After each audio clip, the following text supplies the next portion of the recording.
పాపము, అశాంతి, భయం, దిగులు, శ్రమ, వేదన, దొంగతనం, వ్యభిచారం, వ్యాధి, హత్యలు, త్రాగుడు, ఉగ్రవాదం, భయంకర సంఘటనలు, మరణం, నరకం.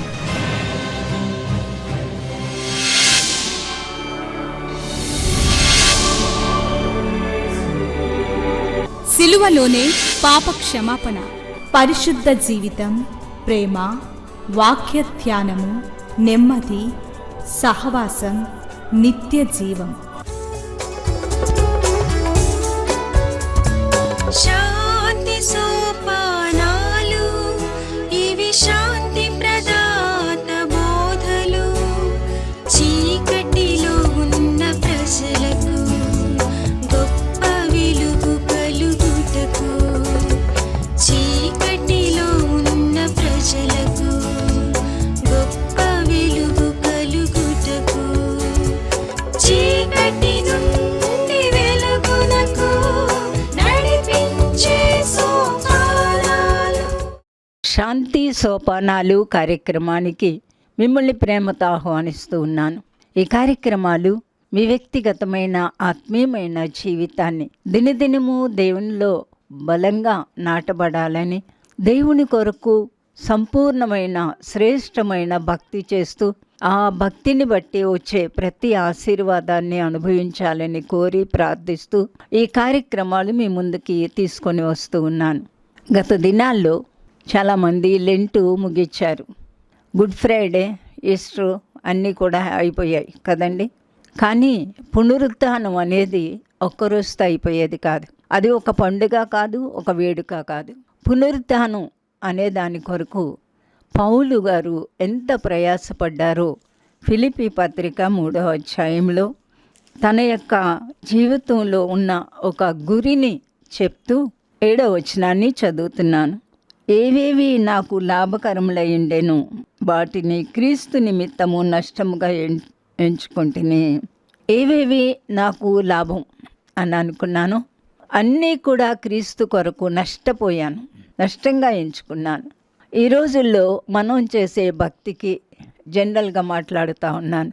ఎక్కువగా ఈ రోజుల్లో ఒక విధమైన దేవునికి వ్యతిరేకం అని చెప్పను, కానీ దేవుణ్ణి దూరపరిచే భక్తి మనం చేస్తూ ఉన్నాం.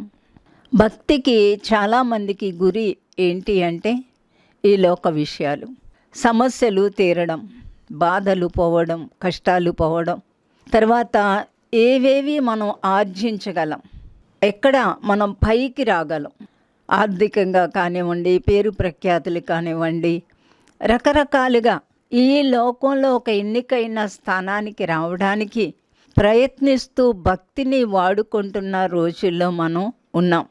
అందుకే ఎవరినైనా ప్రభుని గురించి 2 మాటలు చెప్పమ్మా అంటే 30 సంవత్సరాలు 40 సంవత్సరాలు దేవుడు నాకు చేసిన మేలు ఎన్నో ఉన్నాయి అంటే అన్ని సంవత్సరాలు మనం బతకలేము, వాళ్ళు చెప్పలేరు. ఈ మేలుల గురించే మాట్లాడతారు తప్ప, నేను ఒక పాపినండి, నన్ను దేవుడు రక్షించారండి, నా ప్రతి పాపమును ఆయన క్షమించారండి, దే నా సాక్ష్యం, దేవుళ్ళో జీవించడానికి దేవుడు నాకు సహాయం చేస్తున్నారండి, దేవుని ఆనందమే నా ఆనందం అండి, ఆ దేవుని కొరకు ఏదైనా చేయటానికి నేను సిద్ధమేనండి అని చెప్పేవాళ్ళు 100కి ఎంతమంది ఉంటారు చెప్పండి? ఒక 10 మంది అయినా తేల్తారో లేదో. నన్ను చెప్పమంటే రోజు రోజు రోజు రోజు దేవుణ్ణి స్తుతించుకుంటాను. ఒక్కటే ఏంటి అంటే దేవుడు నన్ను దర్శించిన రోజు, దేవుడు నాతో మాట్లాడిన రోజు. మనశ్శాంతి లేక చనిపోవాలనుకున్న వ్యక్తిని నేను. డబ్బు, లోకం, పరపతి, ఒక మంచి స్థాయి, స్థితిగతులు, తెలివి ఏది మనశ్శాంతి ఇవ్వలేదు. నేనెవరిని, ఎందుకు పుట్టాను ఈ లోకంలో అన్న ప్రశ్నతో ఆరంభమైన నా జీవితం సుమారు 16, 17, 18 సంవత్సరాల వయసు వచ్చేసరికి ఈ లోకంలో నేను ఇమడను అనిపించింది. ఈ లోకం నాది కాదు అనిపించింది. ఇది జీవితం కాదు, ఇంతకు మించి వేరే జీవితం ఉంది, అది నాకు కావాలి. ఇది ప్రేమ కాదు, దీనికి మించిన ప్రేమ ఉంది, అది నాకు కావాలి. ఈరోజు కూడా నేను అనుకున్నాను, సృష్టికర్త నా తండ్రి కదా, తండ్రి బిడ్డకు సంబంధం లేకుండా ఎలా బ్రతుకుతాం? సృష్టికర్తకు సృష్టికి బంధం లేకుండా ఎలా ఉంటుంది? ఆ దేవుడు ఎవరో నాకు తెలియాలి, నన్ను ఎందుకు పుట్టించారో నాకు చెప్పాలి. అలా చెప్పకపోతే నాకు ఈ లోకంలో బ్రతకడం ఇష్టం లేదనిపించింది. అంత మాత్రమే కాదు, ఆ దేవుణ్ణి చూడటానికి చచ్చైనా సరే పరలోకం వెళ్ళి దేవుణ్ణి చూడాలి.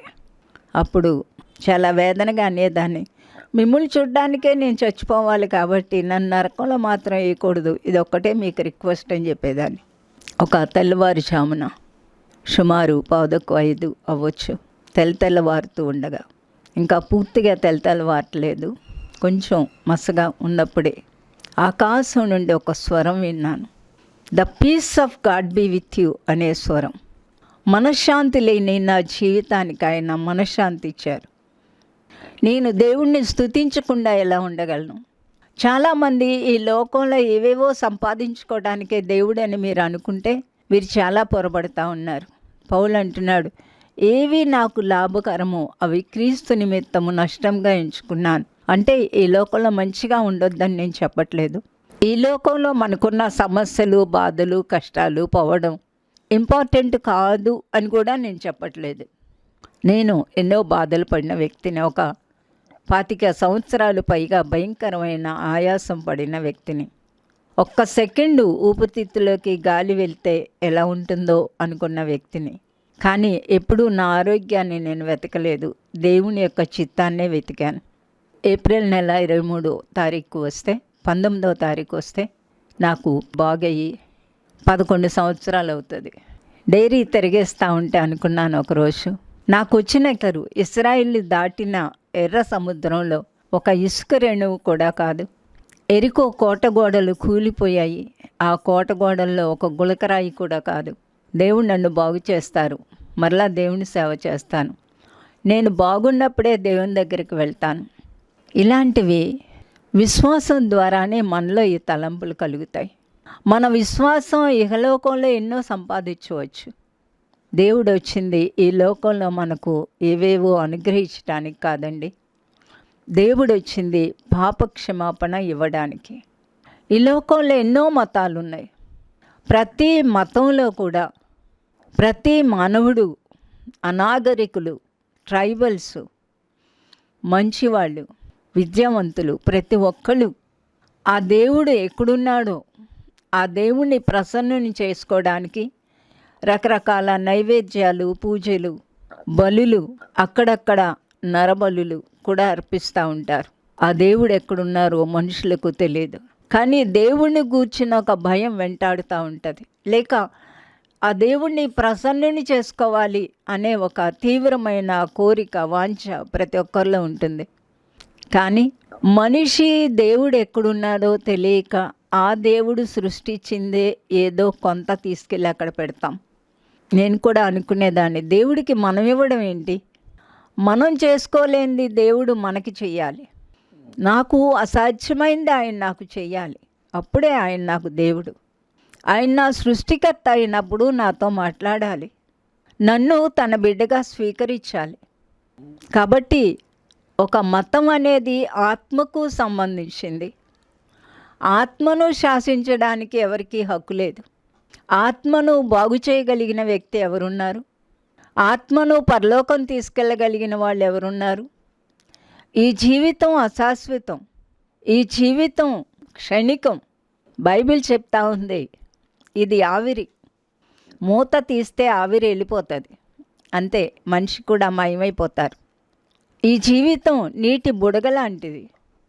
వర్షం వచ్చి నీటి బుడగలే ఏర్పడతాయి కదండి. ఆ బుడగ మీద ఒక చినుకు పడగానే బుడగ మాయమైపోతుంది. అదే మానవ జీవితం. ఇది గడ్డి పువ్వు లాంటిది. ఉదయం వికసిస్తుంది, సాయంత్రానికి వాడిపోతుంది. ఏవేవి లాభకరమైనవో వాటిని నేను లెక్క చేయట్లేదు, నష్టంగా ఎంచుకుంటున్నాను అన్నాడు. ఒకవేళ ఇంతకాలం ఇహలోకమైన విషయాల కొరకే భక్తి చేశామేమో, కొంచెం ఆలోచించుకొని పరలోకం కొరకు భక్తి చేయడం మంచిది.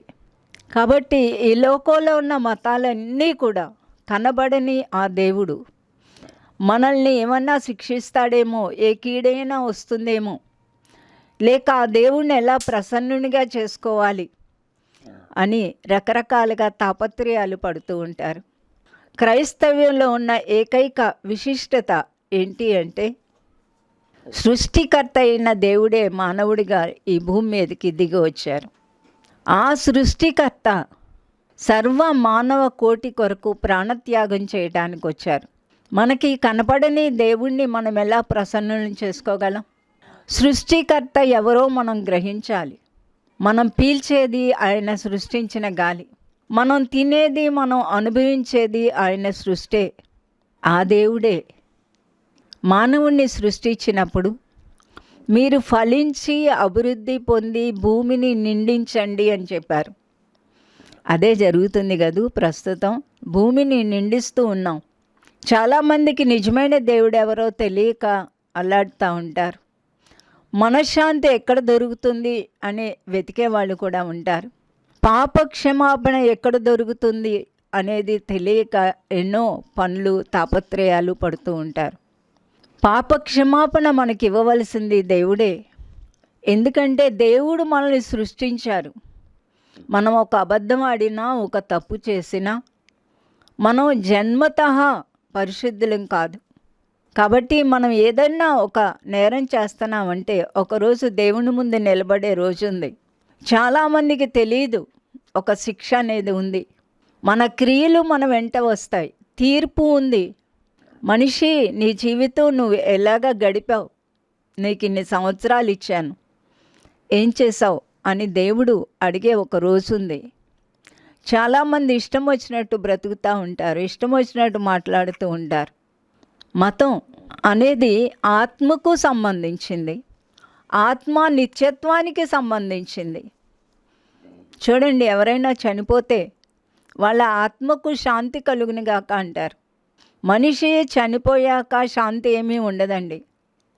మనిషి ఈ లోకంలో ఉన్నప్పుడే దేవుడిచ్చిన శాంతి అనుభవించగలం. ఆ శాంతి పాప పరిహారం చేసిన ప్రభువు మాత్రమే ఇవ్వగలరు. ఆత్మ శాశ్వతమైంది. ఒక మనిషి చనిపోయినప్పుడు, లేక ఒక మనిషి మూడింటి కలయిక, శరీరము, ప్రాణము, ఆత్మ. ప్రాణం గాలిలో కలిసిపోతుంది, శరీరం మట్టికి వెళ్ళిపోతుంది, ఆత్మ దేవుని దగ్గరికి వెళ్తుంది. అందుకే పౌలు గారు చాలా స్పష్టంగా అంటా ఉన్నాడు. ఫిలిప్పీ పత్రిక 3వ అధ్యాయం 8వ వచనాన్ని చదువుతున్నాను ఇప్పుడు. నిశ్చయంగా నా ప్రభు అయిన యేసుక్రీస్తును గూర్చిన అతి శ్రేష్టమైన జ్ఞానము నిమిత్తము సమస్తమును నష్టముగా ఎంచుకొనిచూ ఉన్నాను. ఇందాకన్నాడు ఏవేవి లాభకరమైన ఉన్నవో అవి క్రీస్తు నిమిత్తము నష్టం అన్నాడు. పేరు ప్రఖ్యాతులు, బిరుదులు ఏవి మనం ఆనందిస్తామో అవన్నీ కూడా పక్కన తోసేస్తాం. నాకు దేవుడు కావాలా? దేవుడిచ్చే మనశ్శాంతి కావాలి, దేవుడిచ్చే పాపక్షమాపణ కావాలి. ఈ లోకంలో ఏమీ అక్కర్లేదు, దేవునితో కలిసి ఉంటే చాలు. ఇది గ్రహించాలని మనవి చేస్తూ ఉన్నాను.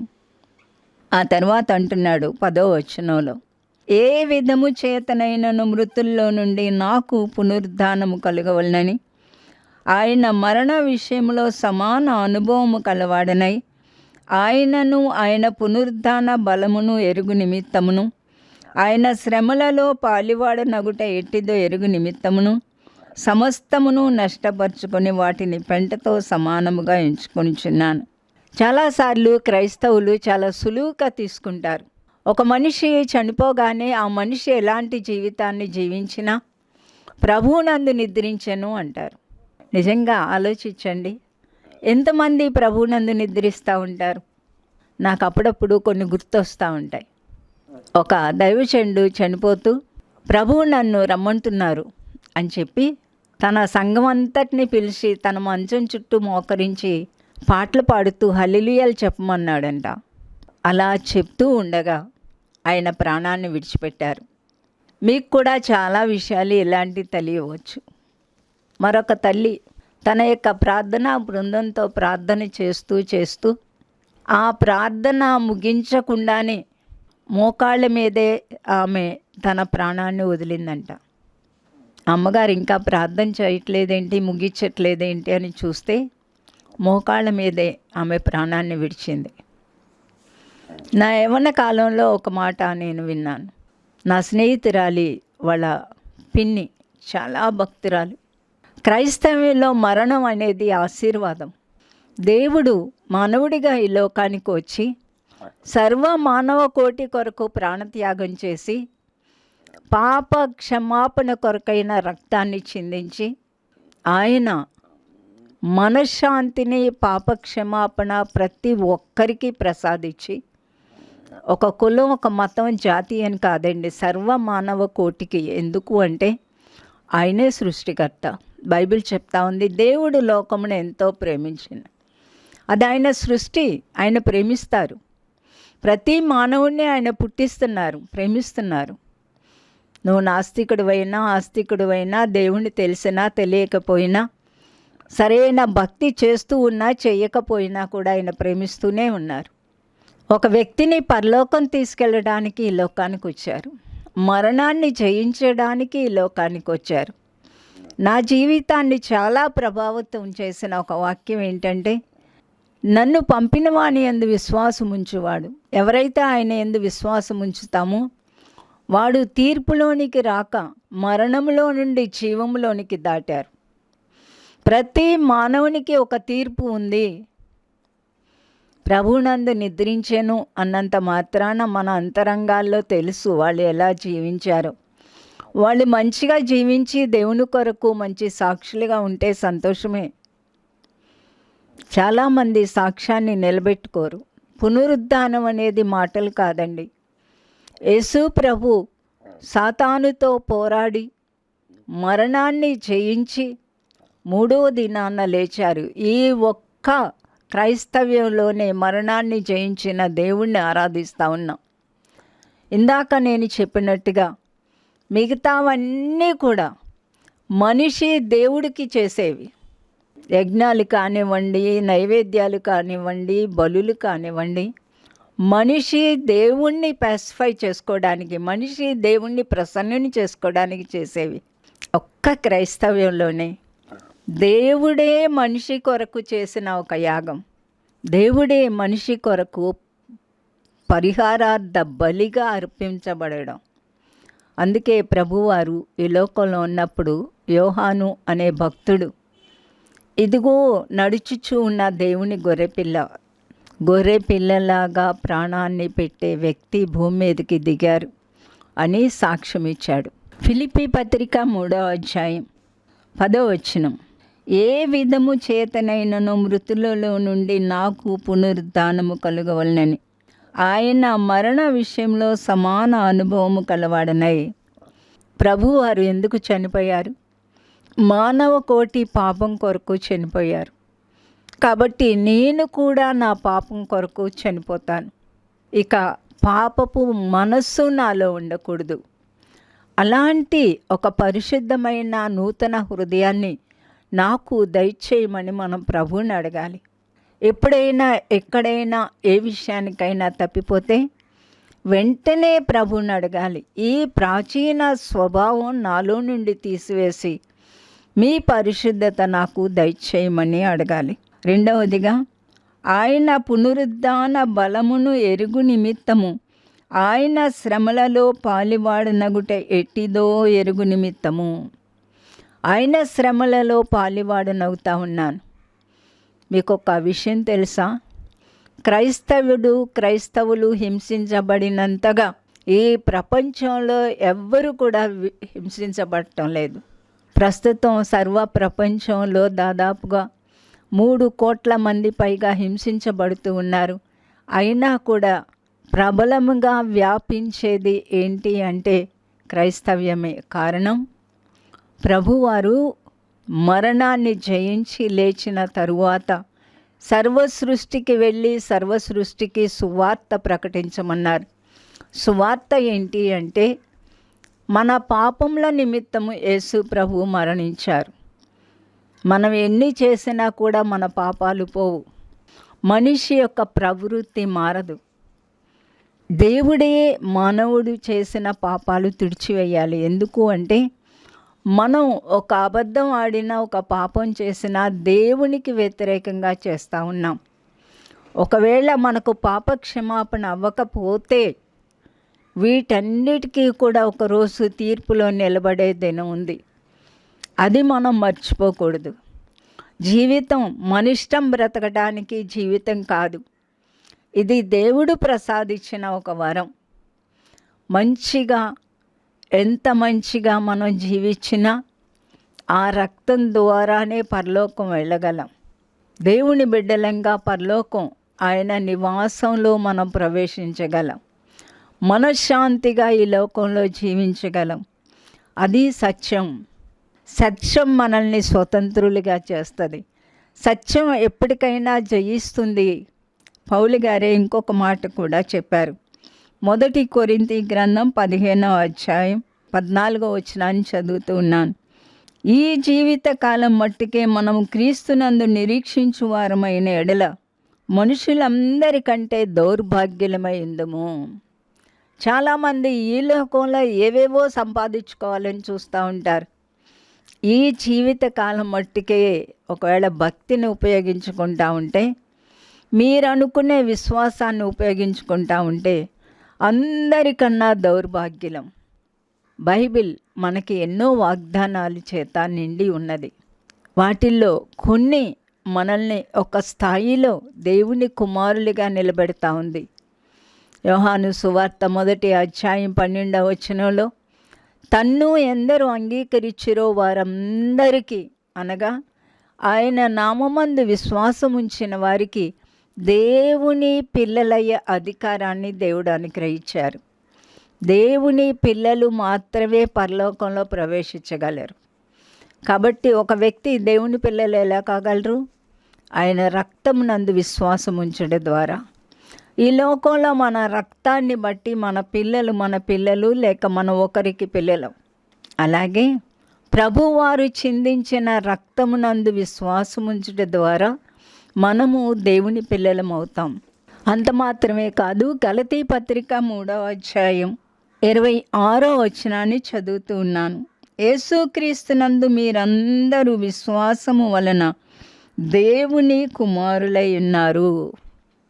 యేసుక్రీస్తునందు, ఆయన చేసిన బలియాగమునందు, ఆయన కార్చిన రక్తమునందు మనము విశ్వసించుట ద్వారా, ఆ రక్తము ద్వారా మనం దేవునికి దత్తత చేయబడుతూ దేవునికి కుమారులము కుమార్తెలమై ఉన్నారు. ఈ విషయం మనం పూర్తిగా అర్థం చేసుకోవాలి. ఈ లోకం కొరకు దేవుడు కాదు. ఒకవేళ దేవుణ్ణి ఎరగని వాళ్ళు ఎవరైనా సరే ఈ మాటలు వింటూ ఉంటే, మనందరి పాపముల కొరకు బలి అయినది ఒకే ఒక దేవుడు. ఆ బలి ముందు ఇంకా ఏ బలులు అక్కర్లేదు. 2వ కొరింథీ పత్రిక 6వ అధ్యాయంలో 18వ వచనాన్ని చదువుతున్నాను. నేను వారిలో నివసించి సంచరింతును, నేను వారి దేవుడినై యుందును, వారు నా ప్రజలై యుందురు. మరియు నేను మిమ్మును చేర్చుకొందును, మీకు తండ్రినై యుందును, మీరు నాకు కుమారులను కుమార్తెలనై యుందురని సర్వశక్తి గల ప్రభు సెలవిస్తూ ఉన్నాడు. మన పూర్వపు జీవితాన్ని మానివేసి, మన అలవాట్లు, మనకున్న ప్రతి ఒక్కటి కూడా వదిలి దేవుని యొక్క బిడ్డలంగా మనం ఉండాలి అనే ఒక కాంక్ష, కోరిక మన హృదయాల్లో ఉన్నట్లయితే, యేసు ప్రభువారు చిందించిన రక్తం ద్వారా మాత్రమే దేవునికి మనం బిడ్డలం కాగలం. ఈ విషయం దయచేసి క్రైస్తవులు కాని వాళ్ళు కూడా గ్రహించాలని కోరుతా ఉన్నాను. ఒక తల్లిగా మిమ్మల్ని బ్రతిమలాడుతూ ఉన్నాను.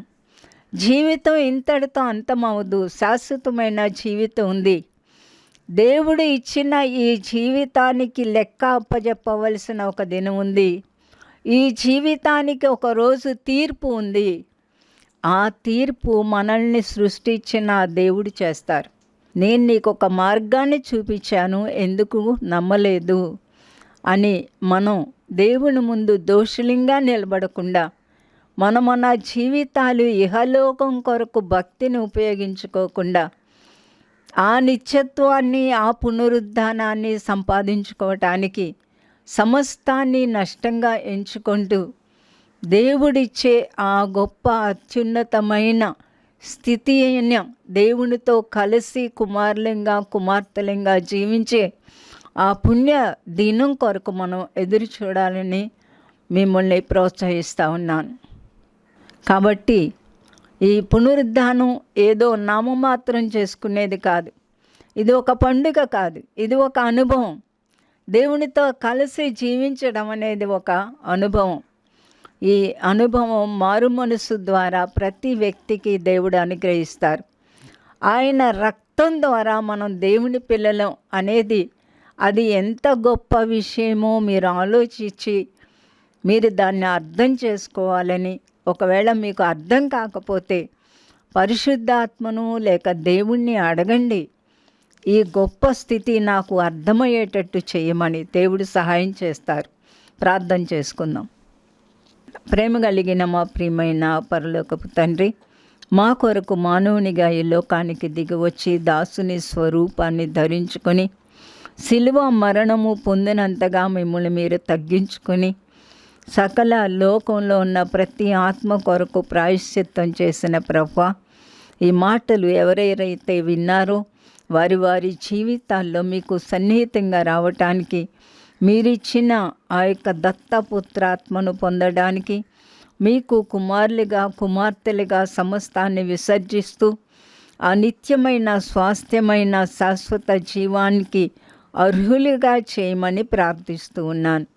ఎవరెవరు ఈ సంవత్సరంలో తమ వారిని కోల్పోయి దుఃఖంలో ఉన్నారో ఓదార్చండి, ఆదరించండి. నిత్యత్వం కొరకు సిద్ధపడే ఆ యొక్క జీవితాలు ప్రతి ఒక్కరికి దయచేయండి. పౌలు గారు చెప్పినట్టుగా సమస్తాన్ని నష్టపరుచుకొని పునరుద్ధాన బలం కొరకు ఎదురు చూడటానికి ఒక్కొక్కరిని ప్రేరేపించమని మీకే అప్పగిస్తూ యేసు నామమున వేడుకుంటున్నాను తండ్రి, ఆమేన్. పునరుద్ధానము అనేది ఒక పండుగ కాదు, దినదినము ప్రభుతో కలిసి ఆయన ఇచ్చే ఆనందంతో జీవించే ఒక అద్భుతమైన ఒక అనుభూతి. దీనిని మీరందరూ అనుభవించాలని కోరుతా ఉన్నాను. దేవుడు మిమ్మల్ని దీవించునుగాక.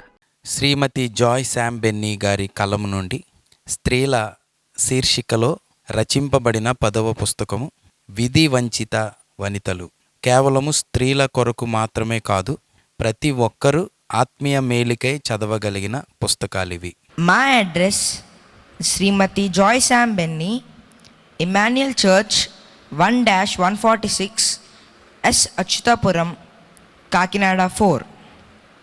మా ఫోన్ నంబర్స్ 944-010-9893 మరియు 0884-237-6793. మరలా ఇదే సమయానికి ఇదే ఛానల్లో మనం కలుసుకుందాం. Thank you.